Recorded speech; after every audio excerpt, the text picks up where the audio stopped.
Det gjorde ikke engang ondt, og nu ved jeg, hvad jeg vil. Du har endelig fundet det, du er sat på jorden til. Jeg vil frygtelig gerne være kendt. Skal du være stjerne, så er det sent at stå og mime i et konceptband. Og hvis din timing er lidt tilpas, kan du kysse en kronprins eller en på bas.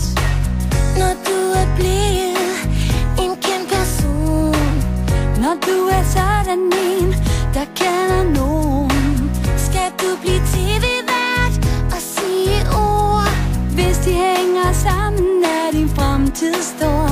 Hey piger, hør engang, jeg har fået en idé. Det har jeg faktisk også, men det er jo hvad der kan ske. Jeg vil frygtelig bare gerne være nogen. Nu skal vi være stjerner, vi skal være kendt. Hvad skal vi med hjerner, for vi er til igen. Vi har store bryster, vi hopper rundt omkring.